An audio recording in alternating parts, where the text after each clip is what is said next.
We live in a time where masculinity is shamed and men don't know what it means to be a man. As a pastor and counselor, I've spent the better part of my life equipping and training others.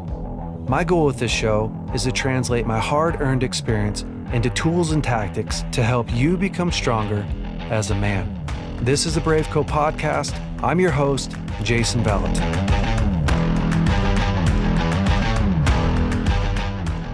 Welcome back to the BraveCo podcast, men. I am your host, Jason Valentin, and with me this week is my good friend, Seth Dahl. Seth, thank you so much for coming on.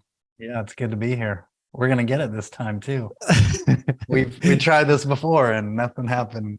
Yeah. So we did a full podcast a month ago, and unfortunately failed to save the recording. I think it was our end or whatever, but anyways, I'm stoked to do this. It's always an honor to be with you. We just got done with a long range shooting school, Seth and I, for a bunch of dudes in Wyoming. And that was in August. Seth, was that the first time that you had shot long range before? Yeah. I think the furthest I'd ever shot before was like 300 and some yards. So to go to 1,000 is a whole nother level. Yeah. Yeah. It was such a cool experience. We had, 20 guys there or so at 10,000 feet elevation.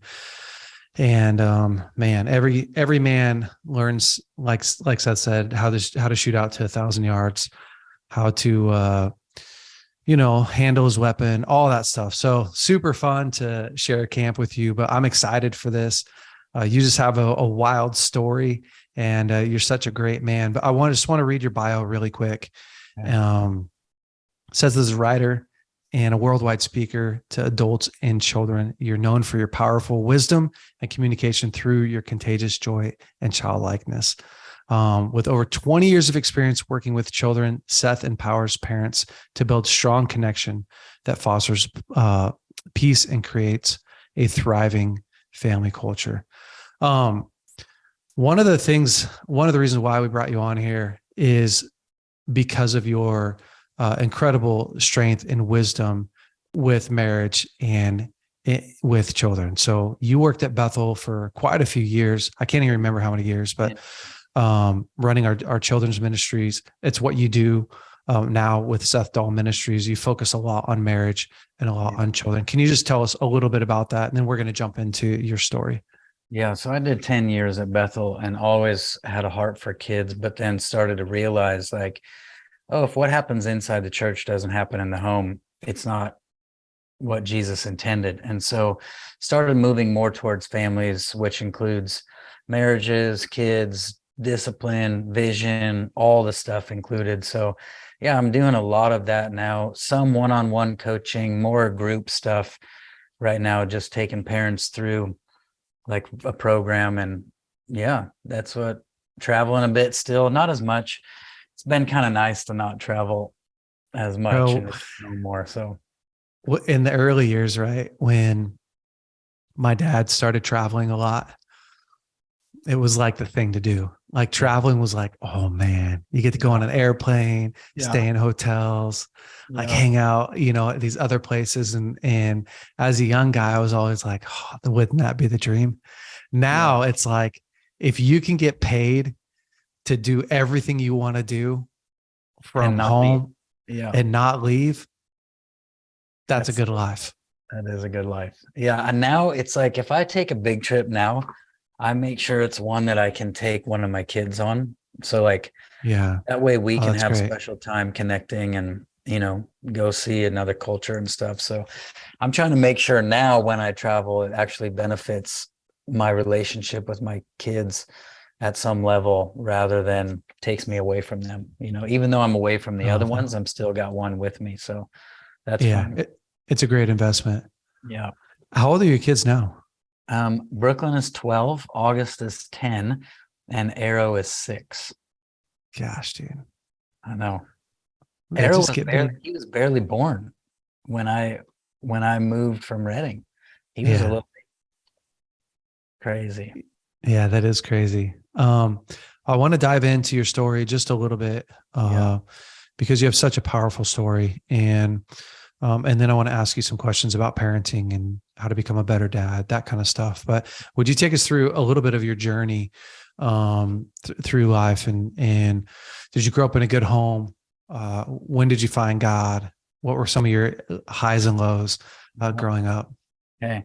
Well, I did grow up in a really great home. My mom is one of the most amazing people I've ever met, but she was also a single mom because my parents got divorced before I was one. So my first 9 years was just me and my mom. But she worked, she had a really good job. So she got us in a good neighborhood, got me in a Christian school, then worked at the Christian school. So it was kind of like she was around as much as she could be. And yeah, she's just a powerful woman of God. And so that's how I grew up. But those first 9 years too were kind of like foundational in establishing me as a young boy who doesn't have a dad, doesn't have a real strong male presence in my life, just me and mom. So that definitely impacted my foundation. The first time where was your dad? What happened to that? He moved first. He was in Washington, D.C. area. So he lived there when I was in Iowa. Then he moved to San Francisco. And so he lived there.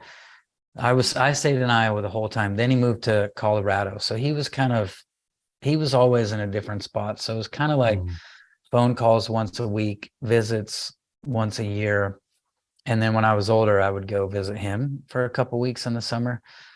So that was, I just remember that was super painful. Every time he came to visit, I didn't want him to leave and didn't understand it. So that was super hard. But the first time I met the Lord, I was 5. I couldn't tie my shoes. Like everyone had tried to teach me how to tie my shoes and I didn't know how. No one could get it. And I was in kindergarten taking a nap. I had full day kindergarten. So we like took a nap partway through. Bro, I'm with you. And naps at kindergarten was the deal, bro. It was just go to recess and then come take a nap and then have a snack. Yes. Dude, how do we get back there? I know that's what we need. Kindergarten needs a little bit of rearranging again. Oh my gosh. So I'm in my nap time and the father comes up to me in my nap and kneels down and shows me how to tie my shoes in my dream. And I wake up, look around, everyone's asleep, the teacher's at her desk, and I tie my shoes for the first time in my life. And I went home that day and said, Mom, look. She's like, how'd you learn to tie your shoes? I'm like, God taught me how to tie my shoes.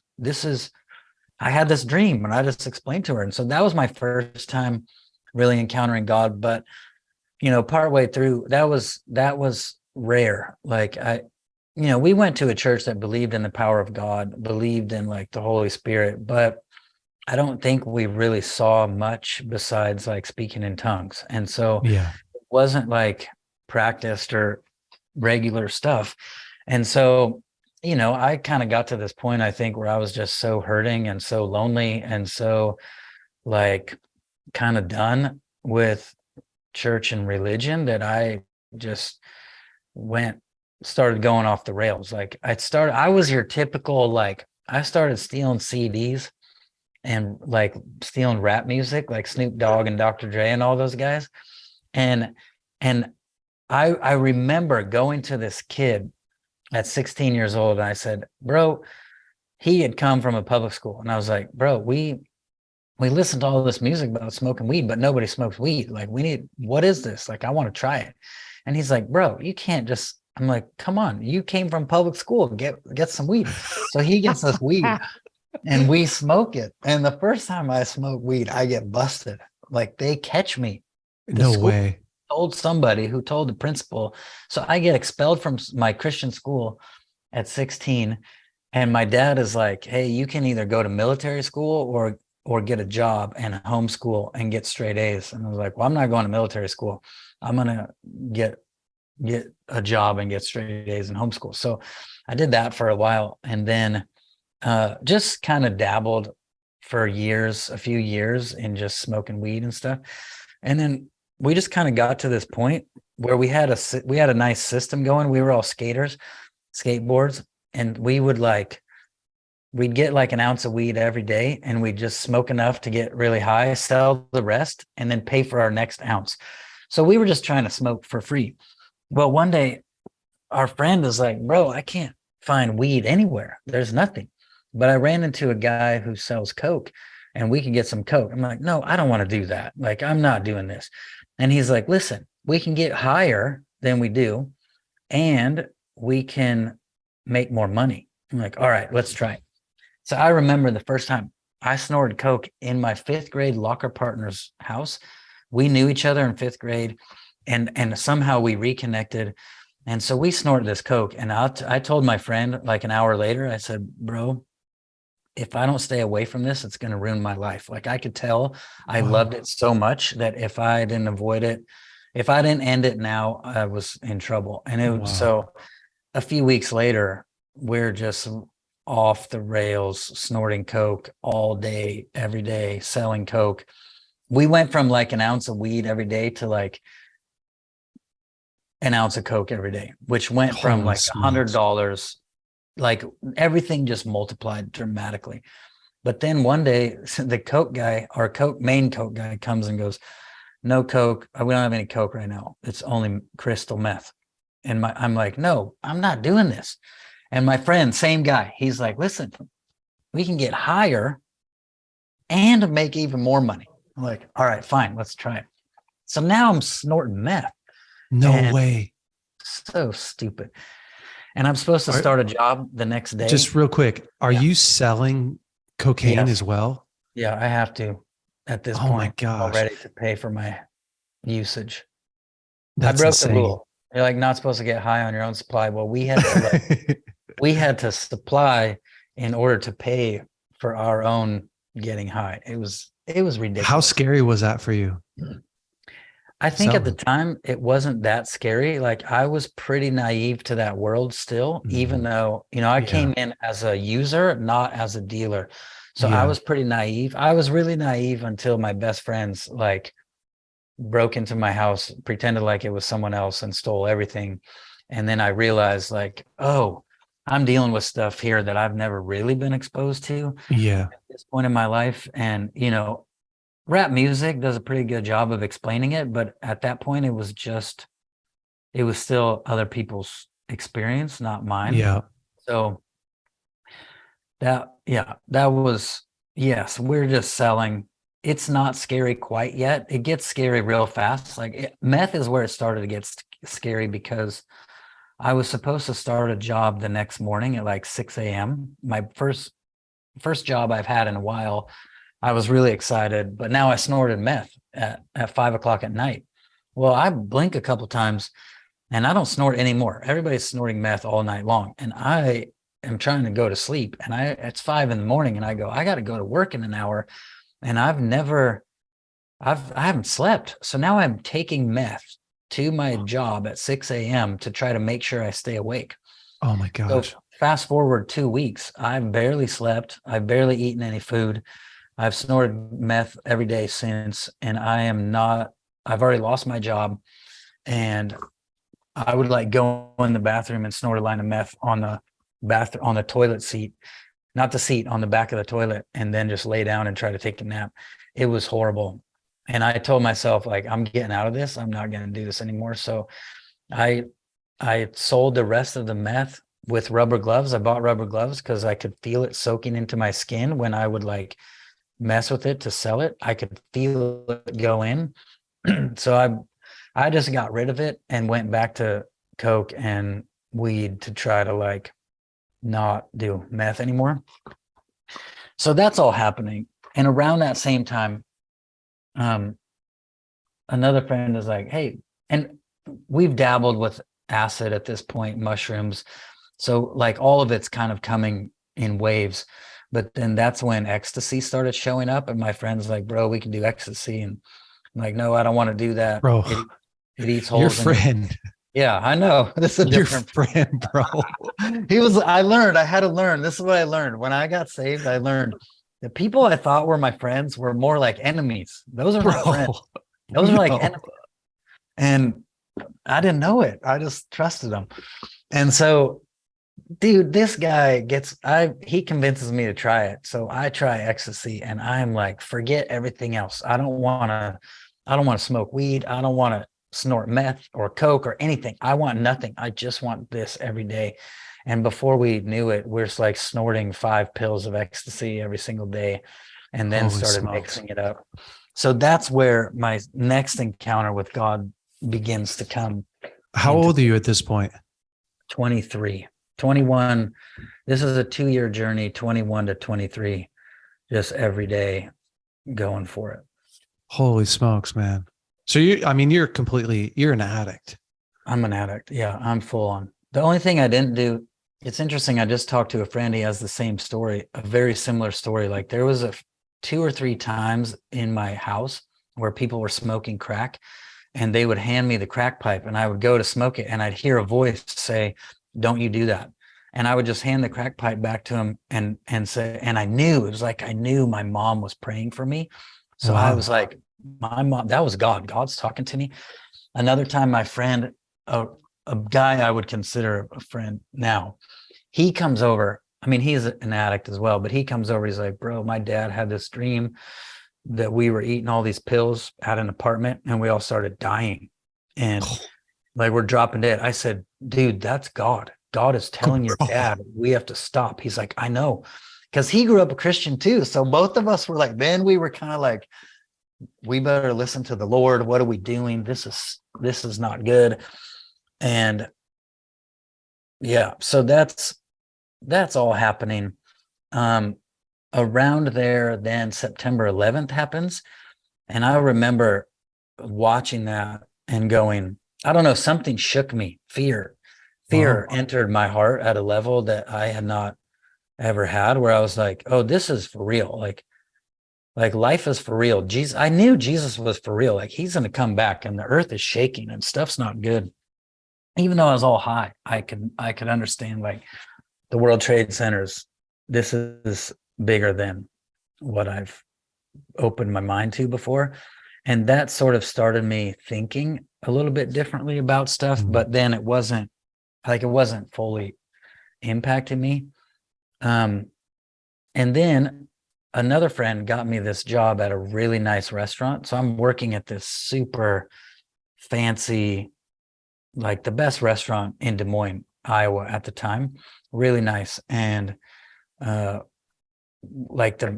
one of the chefs is like selling ecstasy to everyone on the side. So it's kind of like I'm sort of starting to normalize some, because I want to work this job and they're training me to like be a chef, but we're all still doing drugs.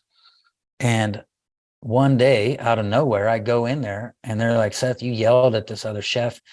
You're fired." And I was like, "No, I never yelled at him." And they're like, "Yeah, you yelled at him and you're fired." I'm like, "No, you can't.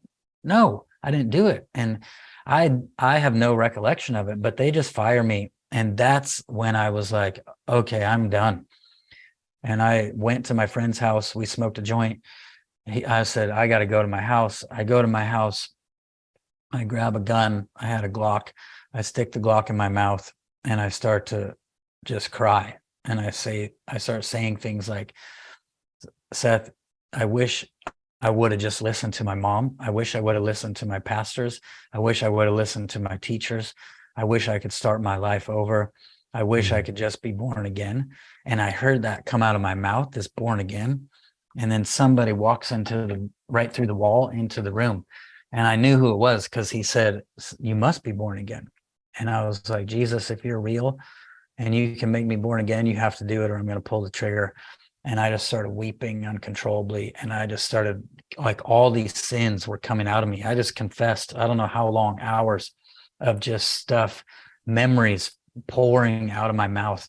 And I woke up the next day totally free from drugs, totally delivered, never had a relapse, never had a withdrawal, never had to go to a program. No way. Just totally free from it all. And yeah, that was my second. I mean, I had encounters with God, like God saying, "Don't smoke crack." And there was a few of those throughout the years, but this was the second real dramatic, like, oh, now Bro, God is. it's so crazy that it's so crazy that God would come into the room, meet you where you're at, and just be like, bro, you got to accept me. And in that you'd get completely free Yeah. of addiction. Was there nothing left? Like you didn't No. smoke cigarettes or anything after that? I mean, I struggled with cigarettes. It was crazy. Like I started learning powerful things in those times. Like I would go buy a pack of cigarettes, smoke one, feel like I needed another. So I'd smoke another one. And I had this thought.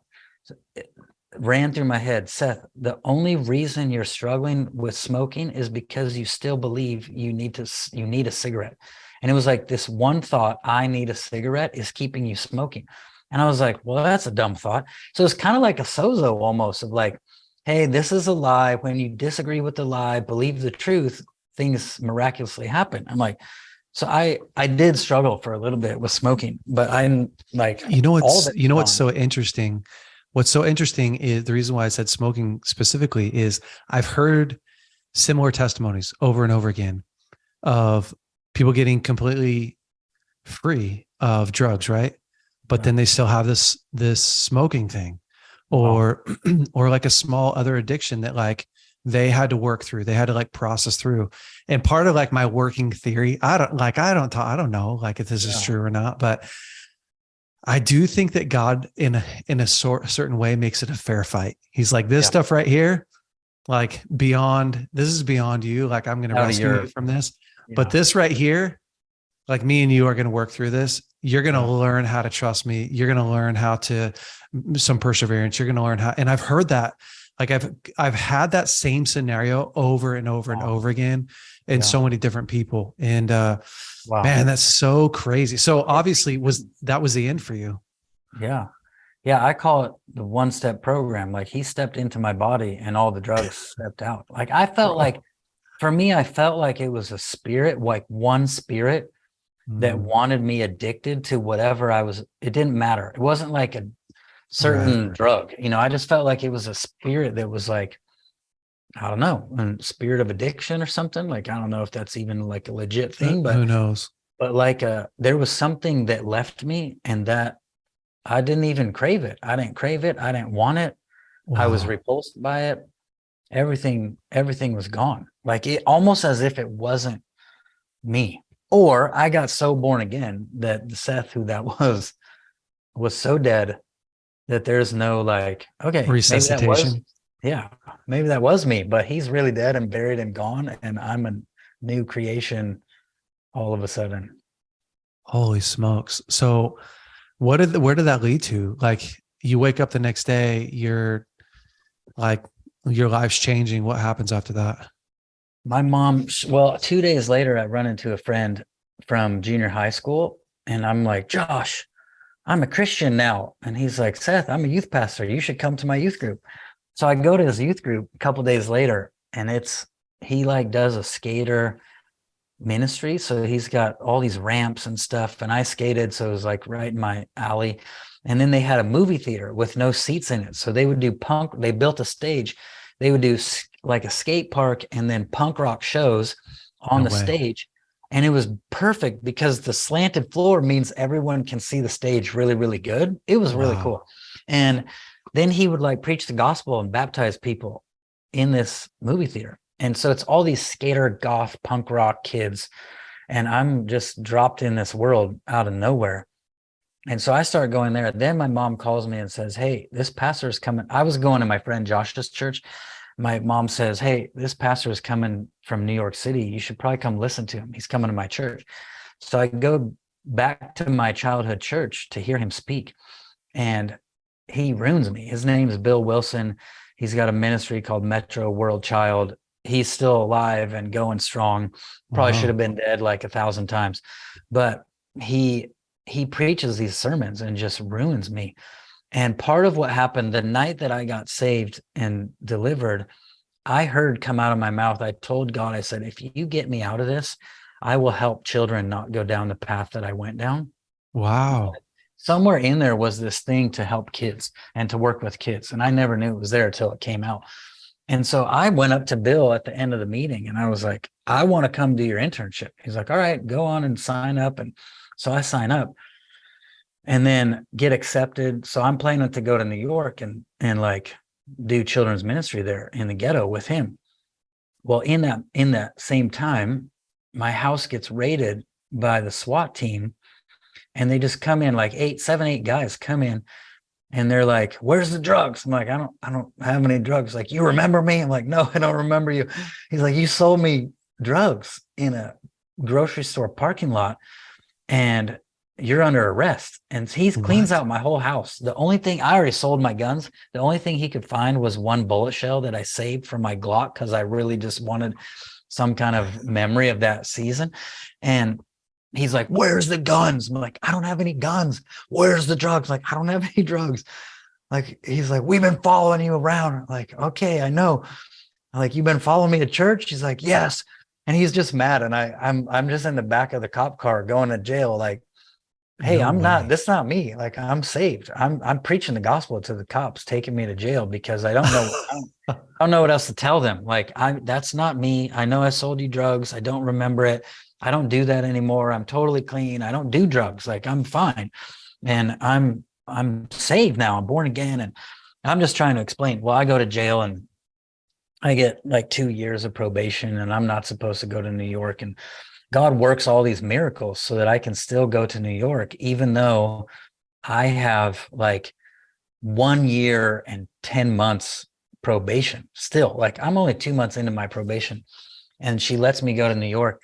And it was really cool. Like, in New York, they made us keep a book, like take pictures and make a book of everything that we did. It was before Yeah. smartphones. And so I come back to my probation officer 4 months later. I show her this book, and she's flipping through, and she's like, "Seth, you're a different person." Like, she's looking at me preaching to hundreds of kids and visiting Wow. kids in the projects and these giant skyscrapers. And she's like, "You're a different person." I'm only 6 months into my probation now. I did a 4-month internship. She said, "Seth, I'm taking you off probation, and we're going to expunge your felony as if it never happened." And so Wow. I have, my felony's gone. I got off a year and a half early from probation. Like, I just didn't have to finish it. She was so over, like, she was just obvious to her that I was not who the person who got in trouble was not the person sitting in front of her anymore. And so that was it. And then I ended up moving to New York a little bit after that to go on staff for 4 years there in New York City. And when you were there, were you over the children's ministry? Is that what you did? Mm. We had 17 teams. So I wasn't like in charge of the children's ministry. I was on a team in the Bronx and in Harlem that we did sidewalk Sunday school. And then I was one of the teachers for the indoor Sunday school. But it's 20,000 kids every week that go through that Wow. Sunday school. And 17 teams are preaching 5 days a week, all at the same time. So there's 17 church services happening for kids, Harlem, Bronx, Queens, Manhattan, Brooklyn, all every 5 days a week, 3 times a day, a lot of times. And yeah, it's a massive Is that machine. still going? Do you know? Yeah, it is. And Wow. like, they have them all over the world. It was called the most reproducible ministry on earth at one point, because you can take it, like I've taken it into countries where you're in the jungle and you can just do the same stuff. As long as you have a translator, you can do the same stuff and gather hundreds of kids and lead them to the Lord. And it's amazing. So yeah, they've got them in Africa, Philippines. They do it in the garbage dumps. He's been in and out of Ukraine with all this stuff, just trying to minister to kids. So he's like, anywhere there's trouble, he goes, and he'll start a Wow. Sunday school and train people. He'll bring them to America, train them, and then send them back. Or he'll bring people from America to train them, and they'll just do Sunday schools in garbage dumps. And in some places in Philippines, they do it in the cemetery. There's kids that live in the like catacombs, cemeteries. That's their Wow. home. And they have Sunday school there. It's wild. Like, yeah, he's still alive and it's still going. Wow. What an incredible man. And phenomenal ministry. Yeah. That's wild. Yeah. When I met you, which we've talked about this before, but it's really funny because I was on staff at Bethel Church, which I still am. And but I was working for the school ministry at the time for Yeah. first year, and doing interviews. Right. So I was a pastor on staff, but in the summertime, we do all these interviews to onboard the students and stuff. And I remember doing my interview with you, and I think you were in a bus. You're like, I'm in a bus in New Yeah, York. And it was. it's funny because, man, I did hundreds of interviews. I don't remember, like maybe I remember 2 interviews, Yeah. and yours is one that I do remember, which is so funny. Uh, that you came and came out to the school and just continue that journey with God, right? Yeah, I remember it had been raining that day, and we did Sunday school, and we had a phone call, and you called me or I called you, and it was powerful. I mean, yeah, I mean, I'll just tell that. You want me to tell that part a little bit? You can, yeah, go I for it. like it. I like it. Yeah. So we talked, and I told you what I did and like why I wanted to come to school, and just, I think for me, I was saying stuff like, I don't know if I told you this, but my heart was kind of like, I believe in the power of God because of how I got saved. Like, I believe Yeah. God wants to deliver addicts and heal the sick. I believe that because it's how I was born again. And I'm going, I just don't see it. Like, and I want to learn it. And I read Bill's book. I read your dad's book. I'm like, I have to go there. I have to go there. And so I think I told you all that or whatever. And then you asked me, you said, Seth, what do you want God to do for you? And I was like, I think I said something like, I don't really know. And then you said, I think you asked me, do you struggle with porn? And I was like, yes. And somewhere in my 4 years of ministry, I just started struggling really bad. Like and it's super hard when you're a kids pastor Yeah. and you're like, I preach to kids all day, and then I go home and look at porn and Yeah. fight it for a week and do really good and then get sucked back in. And it's like, that was just hell. It was pure hell. So I was just honest. I was like, yes, I need help. And he let me in the school. I'm like, great. He's not going to let me in the school now. I just told him I'm born. And he's like, and you let me in. And so I moved. And I remember, I think I told you, like, cause kind of protocol back then was, like you need to come up with a plan, right? Like you have a summer plan, and cause so many men struggle with it. I mean, so many people, men and women, struggle with it. And we see so many people get breakthrough from it. So it's always one of those like super cool journeys to watch people get through that, have a successful year, and come to school and watch their lives get radically transformed. Yeah. So yeah, I don't think you told me I needed a plan. I don't maybe maybe you didn't. did. I don't know. I just remember like, okay, my plan is to go to Bethel and see what happens. I'm trying to manage this. But I'll never forget. Your dad said one day, he said, well, there was 2 days. The first day he said, Jesus didn't just die for you, he died as you. You're not a sinner, you're a saint.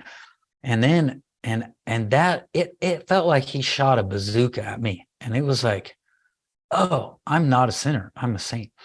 And then he said, a trick of the devil is to make you believe the thoughts he sends you are your own. Sometimes you just need to live in denial, and you need to deny those thoughts that come across your screen, your head. And it was amazing. Like, I felt like I've been partnering with these thoughts all along and never knew that I was a saint. And those aren't my thoughts. That's not thoughts that saints think. That's not thoughts that Jesus thinks. And I would open my computer, I'd flip it open, and I'd feel them come. And I'd go, that's not my thought. And I would just journal in my notebook, a trick of the devil's to make me believe the thoughts he sends me are my own. And it was I had to fight that one a little bit too, but it wasn't like I had to fight it. Like, I had tools, I had weapons now. Like, I would open my computer, feel it every time it would come. And I'd recognize, like, that's not mine. I'm going to live in denial. I'm not going to agree with this thing. And I would just fill my journal with stuff. And that 1 year, man, your dad said those 2 things, and it drastically helped me. Bro, it's so powerful. And I think we won't camp here long, but it's so crazy what happens when you realize, like, not everything that goes through my head is my own, like you just said. And 2, like, I'm not this horrible human being that's just struggling along in life just to make it. And what happens when you empower yourself to change how you see yourself? All of a sudden the standard in your life gets raised because you see what's possible. And instead of like harboring all this shame and guilt and just trash, you start to go like, oh, that's not me. Oh, I'm being tricked. Oh, and I mean, it's just one of the most powerful tools. I've seen so many guys get free in their life simply from using what we call like the third party rule. Like, I don't know whose thought this is, but it ain't mine. Yeah. And really like get over those crazy lustful thoughts or those irresistible urges as well. Like, man, that's powerful. Well, I want to ask you some questions about parenting. You just have so much experience in this area. And I think that there's a lot of guys and girls. I mean, I'm sure someone will listen to this, but there's a lot of guys that I feel like are in my spot, you know, and your spot. Like, we have kids and trying to figure out like how do you raise the best kids on the planet? Because it's friggin' hard. Yeah. It is not easy to raise good kids and healthy kids. And in some ways, I think that that's getting a little bit harder. And so we're not going to go too much into like where the world's at today, but I just think with the world that you and I grew up in, it was a much more mellow world than today. And if we just talked about pornography, the accessibility, I had to actually steal something in order to see it. Yeah. And it was on the top shelf, and you had to like either get someone to buy it for you, or I couldn't even reach up there. I was so short. Like, I can't even get that thing without everybody seeing me. Yeah. Yeah. All the porn that we watched was my friend's dad, who was a cop. You know, we stole all of his VHS tapes. Tapes. My kids don't even friggin' know what a VHS tape is. I know. And that was it, you know, magazines as well. But even that stuff it was so watered down compared to where we're at today. And not that that stuff isn't horrible and whatever, but the world that we live in today is just a much, much different world. And so I know, like, man, if I have a hard time sometimes raising kids, I've had 5 kids. So that's, you know, I've had a lot of experience raising kids, and I still find myself going like, okay, like, how do I raise kids that have really great identity, that have a connection with us, mom and dad, take responsibility for their life? You know, what would you say is like the first step? Like, Jay, this is baseline. Like, this is what we teach. Your wife's name's Lauren. And like, this is what we teach. This is like, as kids are growing up, this is how some keys to raising healthy kids. BraveCo, man, stop what you're doing for a second. Get out your calendar and mark down these dates. June 21st through 23rd, we are having our BraveCo conference here in Redding, California next year. It's going to be phenomenal. So if you want to learn more about this, you can click the link in our bio, get signed up, make sure that you're ready to get impacted by God, to bond with other men, and have an incredible experience. Now, back to your episode. Yeah, I would say first key is being a source of identity to them. And I think that just goes along with, you know, I think it's always, we never want to camp on what the enemy's doing, but at the same time, we also don't want to be like naive to what he's up to. But at the same time, it's like, okay, if you're attacking identity at the level you're attacking it right now, then that means that's probably what I need to make sure and pay attention to. So, you know, as he's getting children to question every aspect of identity, and he's getting children to not be honest with their parents and hide from their parents, I think that for us is a clue of like, okay, identity is number one. And then with identity also comes connection. It's like if I'm connected to my kids, I think about it like yokes, right? Like Jesus said, take my yoke upon you. My yoke is easy. My burden is light. Learn from me. I'm humble and lowly in heart. Like if you're yoked to someone, when they move, you move and you can't escape it. Like if Jesus turns, you're turning. And if you turn, he's turning. Like you're going together as one. And so I think that's a picture of connection. Like the more connected I am to my kids, then the easier it is for me to move and have them move with me. If there's no connection and I try to move somewhere else, I either go by myself or I have to control them to come with me and try to force them. And that's never a good plan. The other thing I would say is our goal is not to control our children, but to influence our children. If you look at the Garden of Eden, God says, hey, don't eat from that tree. It'll kill you.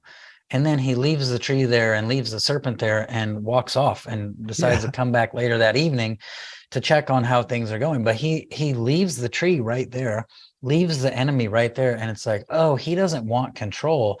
He wants influence. He wants to say, hey, and what's crazy to me, I think this is good for, you have older kids, you have adult children and young children. Like, I do.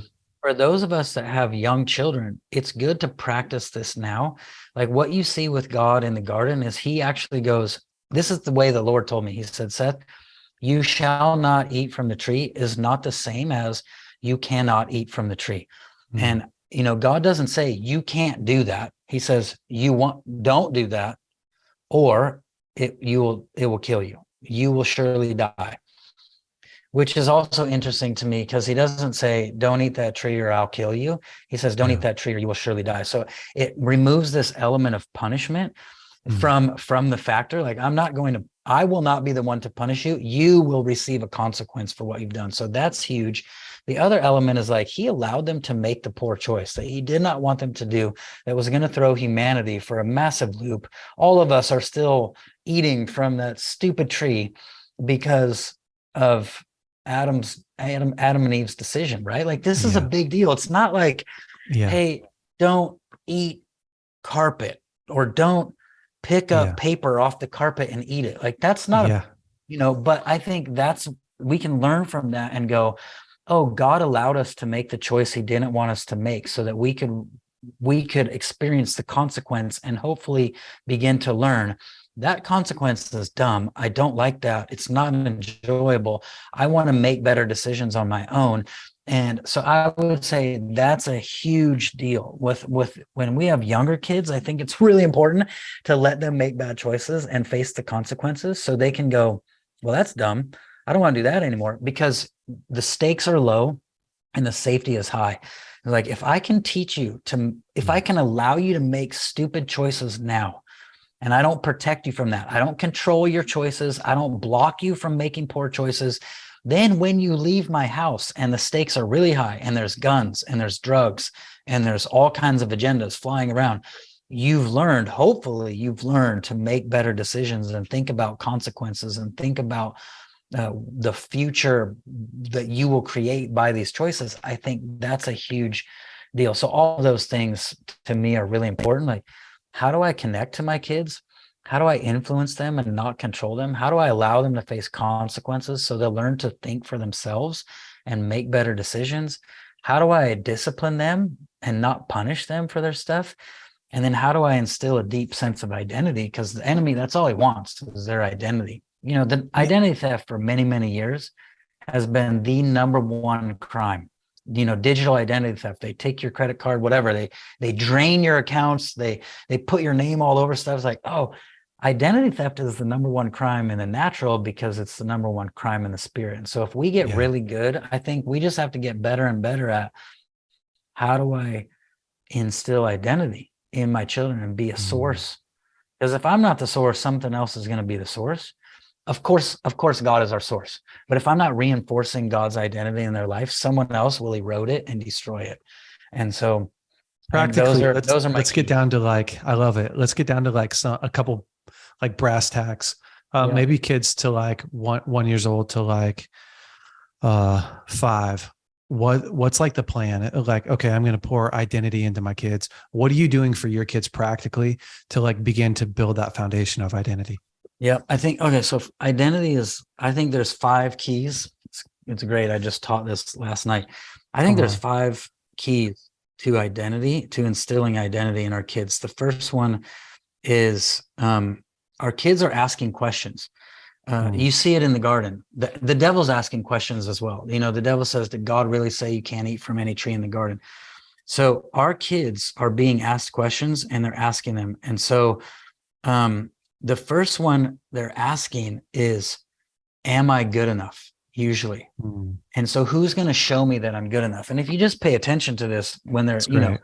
a teenager, I know we're talking 1 to 5, but teenagers, like if they don't feel good enough for their parents, but they feel good enough for their friends and their friends accept them as they are and love them as they are, that friend is not just a friend. Now they are the source of identity in Yeah. our children's lives. And we're no longer the source because our kids, the way we raise them or discipline them, they do not feel like they're good enough. And so I think in all of our stuff, that's what we want to make sure we're kind of answering is like, you're actually good enough for me.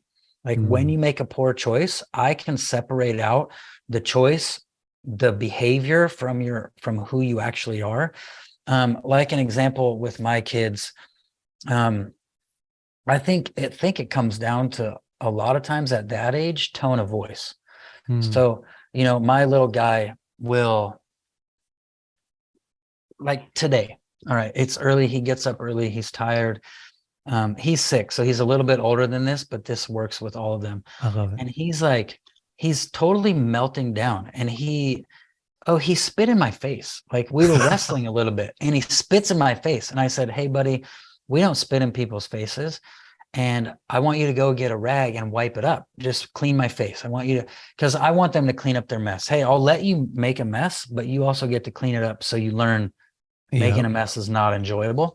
And I'm not going to do it for you. I'll help you if you need it. But so I said, hey, go grab a rag. You can wipe the spit off my face. Like, Dad, I can't see it. I'm like, all right, cool. Hey, and he starts melting down. Like, obviously, you haven't had enough sleep.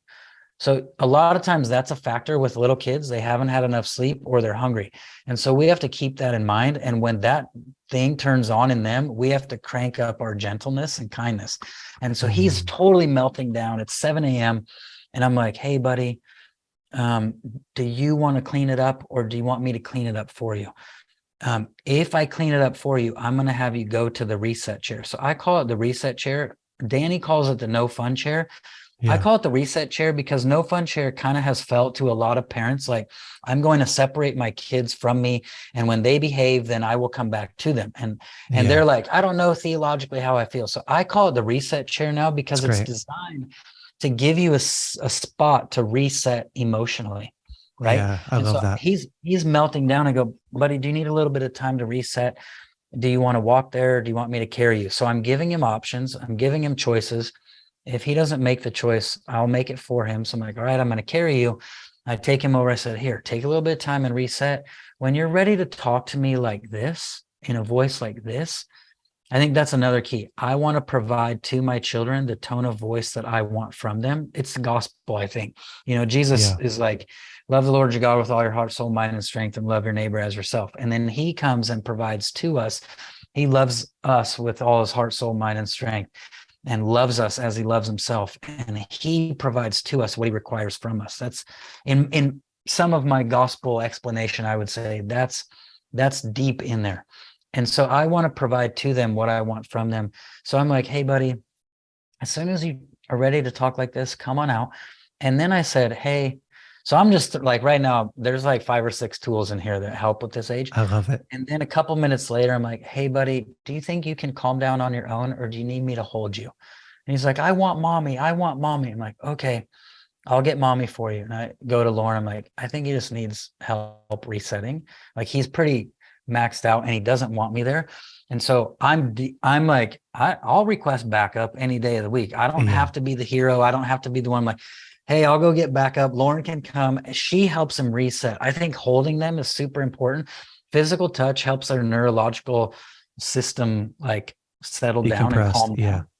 Yeah. And so she gets in there and holds him. He calms down. And then we have a talk. I'm like, hey, buddy, we don't spit in people's faces. It's very disrespectful. We're not going to do that. There was spit on my face. I cleaned it up. And then he's totally fine. And we go on. But I would say those are some practical stuff of like, provide the tone of voice you want from them. I also wouldn't engage them until they have got the tone of voice that you're using. Here's what happens a lot of times. I think here's a mistake parents make is they allow the child's tone of voice to determine their tone of voice. Yeah. And so the kid is melting down and then they match the tone of voice of their kids. And what happens there is I've now given control of me over to my kid. So as soon as you change, I'll change. As soon as you talk kind, I'll talk kind. That we don't talk like that in this house. You change your voice. Don't you talk to me like that. I'm like, well, I'm talking to you the same way, right? Yeah. So now I've allowed your behavior and tone to decide mine. So I've given you control of me. I'm no longer in self-control. And what that does, I believe that's what one of the things that causes a lot of the anxiety we see in kids is kids know they're not supposed to be in control of their parents, but too many parents have put them in control of them. And they know I'm running the home and I shouldn't be. And so I would say those are all practical stuff. Don't engage them until they match your tone. Wait for them to calm down. Help them if they need it. Hold them if they need it. Give them a space to reset. My little guy will put a blanket on his head. And I'm like, you know what? I have to feel it out with God. Like, is that shame or is he trying to really reset? Because kids who are emotionally overloaded, sometimes they need a space to just like get away. And so I'm like, you know, if it's shame, then I'll pay really close attention and I'll get in there and reaffirm that I love him so much. I'll do that even more than if it's just like, oh, you're just really trying to reset here and calm down. But give him a place to reset. I love it. And have boundaries. Like, hey, you don't get to spit in people's faces. You know, little kids are learning that. I think too, 1 to 5, it's really important. We have to keep in mind 1-year-olds are all they've known their whole entire life is if I have a need, I scream and cry and people meet my need, whether it's a poopy diaper, whether it's tired, whether it's afraid, whether it's hungry, all of it. I just cry and you meet my needs. And that's how I get my needs. So 1 to 5 is that journey where hopefully if their development is not arrested, hopefully that's where we're training them. Hey, you don't yell and scream and cry, you talk. And I'm teaching you how to do that. I'm not expecting you to know how, I'm training you how. And so I will help you learn how to actually use words to get your needs met rather than melting down and screaming and crying. And it's awesome, man. God, I love this stuff. I'm smiling so much right now, just remembering back to my days with my older kids, right? Like I remember, I remember when my kids were really young, the older ones were really young. And I just felt like, man, these kids are kicking my butt. And because my son, like Elijah, he'd be in his high chair and like I'd put a sippy cup up there and he'd grab it and throw it across the room. And then I'm just so pissed off. And then he's going to take his food and throw that. And I'm just like, oh my God. Like now I'm like, I've almost lost my mind, but you know, like, I know, like I can't yell at him I just remember being like, I have no idea beyond what my parents did. But I don't remember what they did when I was young. I just remember getting a spanking for everything, right? Like that was like my dad's go-to was spanking, which was fine, you know, but it wasn't going to work for every scenario. And that's when that's when I found some of Danny Silk stuff. And when I'd put the kids to bed, I'd sit on my couch. I remember it being like 10 o'clock at night. I'm on the couch. I got headphones in and I'm taking notes on the loving your kids on purpose and taking notes from notes. And literally just like, I couldn't wait to wake up the next morning and try it. And then I'd try it and it wouldn't work. And I would have to like problem solve. Okay, what worked and what didn't work. And of course, like I'm still growing in it and still learning and, you know, round 5 on kids. And I'm still like, okay. But the coolest thing is this stuff works. And what I love the most about having tools is it gives you all of your power back, because I think most parents get so pissed off because they come to the end of their skill set and then they don't know what else to do. And they literally feel power. They literally feel like somebody's holding me down. I can't get them. I can't stop the way that I'm feeling. If you would quit, it becomes this like codependent relationship. Like if you would quit screaming, I would be fine right now. I need to get you to quit screaming. Yeah, for sure. And then like you're ruining my life, right? Like it's just this, which isn't the conscious thought, but is the unconscious. Like I have to get these kids to quit freaking doing. Yeah. And that becomes the biggest, I think the biggest challenge, one of the biggest challenges for sure is, I think for parents, is trying to figure out, how do I manage my emotions? Yeah. How do I regulate what I'm feeling? And do I have a plan? Like, do I actually have a working plan for what to do with my kids? That's it. You know, the way Danny describes it, he says anger is fake power. And so usually I need fake power because I feel powerless. And so if I have tools and I have a plan on how to use them, I actually can avoid getting angry because I don't get powerless. And so I actually, you know, I can tell, for me, I can gauge it. Like if I'm in a really good spot, if my kids disobey me and I actually feel okay, because if I have that in my mind, like, no, I want you to make these decisions now. I'm actually enjoying that you got out of bed in the middle of the night and came out here. I'm happy about it because I know this is where you're going to learn. And I have a plan. So I don't get angry, but I actually get a little bit joyful because I'm going, you know, it's like you were saying, I can't wait to use this. I can't wait to try this. Whereas like, oh, I can't wait because you're going to learn. And what you're going to learn here is going to help you the rest of your life. And if you don't learn it here, you're going to have to learn it out there. And that's not going to be good. And so I know for me, as long as I have a really good plan, I have the tools, I have them up the plan, which that needs constant adjustment, because every time they change, you know, it's like, well, now my daughter is turning into a teenager. She just hit puberty. Everything's like, oh, this is a different game than when you were 6 years old. Yeah. And so all of that is like, the more I have my plan and my tools, the less I get angry because I don't get powerless. And I actually get joyful because I'm like, you're going to learn. You're going to learn. This is great. You're in the middle of becoming a genius right now. And I like it. Go ahead and come out. I want you to come out. I want you to do that. I remember Danny telling me one time, he said, Jay, you're going to give 60 pounds of energy to your kids one way or another. You're either going to willfully give it to them or they're going to take it from you. Yeah. But you're going to, you know, rent is due and you're going to pay somehow. And I remember just thinking like, oh, that's so true. If I come home and I'm not ready to give, if I wake up in the morning and I'm not proactively thinking, okay, what's my plan? What's my routine for the kids? You know, what's our routine? Building out those routines. How are we going? Where are kids at right now?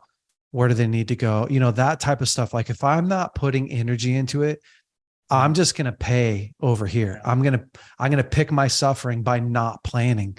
Yeah. And for me, I think that especially in two areas, with parenting and in marriage, those two things are so true. Is like, you are going to pay one way or another. Don't spend time learning how to communicate well. Don't spend time learning how to have needs. Don't spend time connecting with your wife. You're going to freaking pay for it.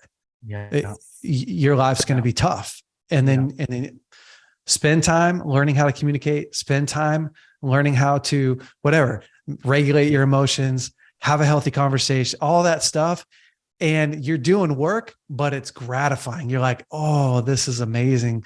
I remember just probably like a week ago, I told Lauren, I was like, we have to remember, because my fourth daughter is a fourth child.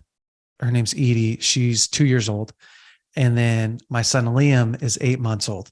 And and then the next child is 18 years old above that. So it's like, everything's like, okay, I remember where we're at a little bit. And so I was telling Lauren, like, we have to remember every day that we're coaches, and we can't expect them to know how to play this game. No one has ever taught them or told them what to do with their little emotions, how to treat her brother kindly, what to do when she's feeling whatever. Like, no, everything, even the way that she's wired, right? Like, she doesn't have the ability to think about anybody else. I have to teach her how to think. And so I think, like, just little tiny revelations of, like, I'm going to wake up tomorrow and do the same conversation I did today is helpful. Otherwise, I find myself, one of the mistakes I make is I expect that we're further along than we really should be. Yeah. I literally had a dad. We were in a coaching session, and he's like, the light bulb just went off, and he goes, Seth, I have to remember my kid is 4, not 35.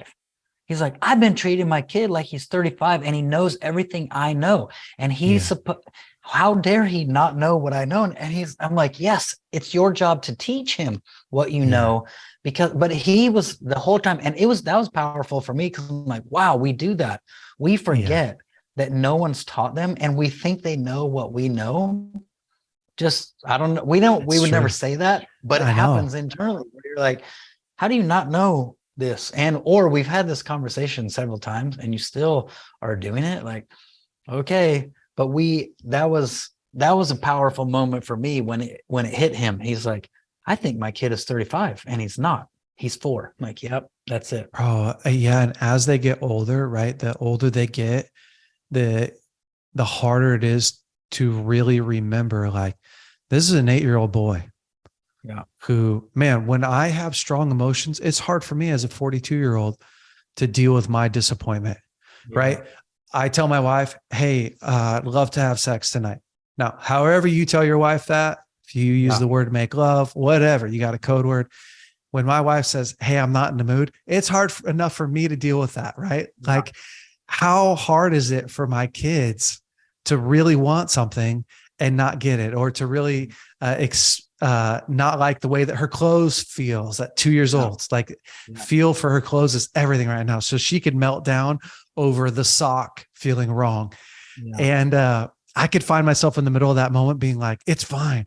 Like, Edie, it's fine. Just put the sock up, and then not realize, like, or to have to stop, and for me to take a breath and to realize, like, she doesn't have any tools for dealing with, this is really bothering me. I have to impart to her these tools and slow everything down. Another big helpful tip that Danny gave me, I spent a lot of time asking Danny questions. I'd call him like midday, bro, I need help. Like, I'm in a world of pain right here. Help me out. But I remember working through my divorce. So when I was working through my divorce, obviously my kids were working through their pain, lots of pain. And it was tough. And he would say to me, hey, don't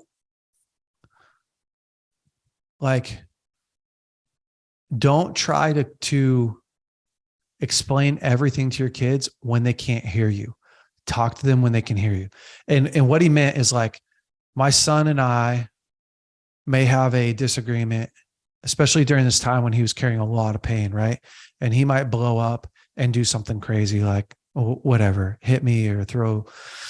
And at that moment, like, it's so tempting to tell my son a whole bunch of things. But Danny was like, he can't even hear you. Like, he's so frustrated, angry, in pain. So what I started doing, which was really helpful, is, of course, I would address that moment like, hey, this isn't super fun. Hey, I'd love to know what you're feeling, whatever. But then at the end of the night, right, all the other kids are sleeping, or they're at least in bed. I would go and I'd crawl in bed with my son, Yeah. because their guard would be so down. And then I would talk to them from that place of compassion, right? Of like, hey, I just want you to know, like, I love you so much. And I'm so thankful to be in this moment with you. Can we talk about earlier? What were you feeling? What was happening inside?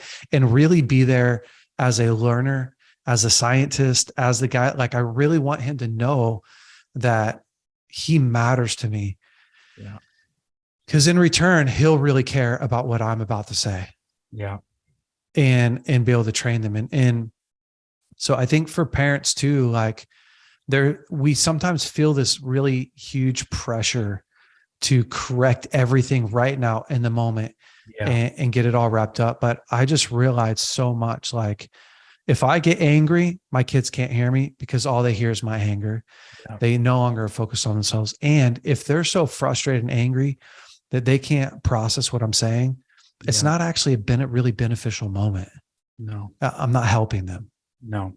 And I think that's one of the greatest temptations, is that, fix it right now, address it right now, rather than make sure we're connected before like, that's, psychiatrists would say, when you're emotionally overloaded, you actually can't think. Your feeling brain, another way to say it is, your feeling brain has taken over, and you actually cannot think until the feelings have sort of calmed down. That's why I do love, like, that reset with my kid this morning. Like, he came all the way down, then we could talk and everything was fine. But in the moment, it's like, I can't really say anything. I have to get you to a space where you can settle down. And if you need me, or you don't want me because you're so mad, you want mom, I'll get mom, and we'll get you to that place where you can hear. Yeah, they don't hear. Yeah, it's true, man. I love that. We've been going for a long time, and so, golly, I want to honor your time. But listen, what you and Lauren are doing is so incredibly impactful. And I know there's a lot of dads and parents that listen to the podcast that just need tools. I mean, they need really reliable, simple tools that work every day for your kid who wants to spit in your face or throw oatmeal or whatever, having a hard time getting them dressed, like my daughter, like real world stuff. And that's why I brought you on here. I wanted to highlight, what you guys have available. And I just love getting really good resources to the world, because that just makes all the difference. And so the easiest way for people to find you, I think, is SethDahl.com, right? Yeah, that's the easiest way. Yeah. And you guys have parenting e-courses on there. You have books for parenting. Do you have some marriage stuff on there as well? It's sort of in the parenting stuff. It's mixed cool. in, because you can't really do parenting without some level of marriage stuff. So we don't have specific marriage things, but it's definitely in there. I love it. Seth, thank you so much, man, for coming on and just sharing your wisdom. And I just love that a guy that was friggin' selling drugs and snorting crack and doing all kinds of crazy stuff, that, like, now you're helping parents raise incredible kids. And I've seen the fruit of that in your own life, with your kids and your wife. You just have a phenomenal family. And we didn't talk much about your family, but you do. And so it's so fun. Would you pray? There's two things that I'd like for you to pray for. One, I really felt it too, is I know there's a lot of people that are struggling with addiction that need God to come and break through. And it's funny, I feel like crying, even just saying that. So I know that, like, there's something on that. Would you pray that they would have the same encounter? And then just a real impartation for parents, right? Like, sometimes we just need a real reset, or we feel like we failed our kids or whatever. Like, just do it up. Would you do that for us? Yeah, absolutely. Yeah. Father, thank you so much that you are the master deliverer, and you are the one who speaks truth that brings freedom. And so I pray over anyone struggling with addiction. I just release my story over you. that Jesus would step into your life and addiction would step out, whether it's porn, cigarettes, drugs, whatever it is, whatever the addiction is, that freedom would walk right into your room. Mr. Freedom would come in and bring deliverance to you, and that you would have a clarity in your mind to recognize the lies, that third party thought processes coming in, that you would recognize what's yours and what's not. We just release grace to you to know which thoughts are yours and which thoughts are not, and disagree with the ones that aren't yours. We just release that to you right now. Whatever it is the problem is, we just speak, you're a new creation. Old things have passed away and all things have become new. And God, I thank you for all the parents, the families out there. God, we want your wisdom. We know that your anointing teaches us all things, and we want you to teach us family. We want you to teach us parenting. Holy Spirit, we invite you to teach us how to parent our kids, how to be married to our spouses, how to, even if we're single parents, how to relate to the other parent and still raise our kids. God, we ask for your wisdom, your voice to lead us and to guide us in everything that we're doing. And God, I pray just like you came and taught me how to tie shoes, and I feel like you still teach me parenting and relationships. I have people around me and I have tools and I have books and all that, but I also have you helping me. God, I pray that parents would have encounters with you that also help them get the resources, get the tools, get the courses, get all the stuff. And I pray over you that you would know the Father is there to help you in your family. And this is his number one mission, is family. And so I just pray that over you, that God would encounter you, he'd speak to you, he'd lead you, he'd guide you, and give you his wisdom in everything you do with your family. In Jesus' name, amen. Seth, you're awesome, man. Thank you so much for spending this last hour and a half with me. I so appreciate it, man. Thank you. And for everyone else, have an incredible week. I just want to encourage you to pick one thing. You know, if you need to work on your marriage, if you need to work on yourself, you got to work on your parenting. Pick one thing that you're going to dive into this week and actually put the work in and move that needle, build that skill set, and stay brave out there. Hey guys, thanks so much for listening to the BraveCo podcast. If you like this podcast, would you please rate it, review it, leave us a great comment. And if you like this episode in particular, share it with your friends and family. That helps us to spread the word. Guys, stay brave. We'll see you next week.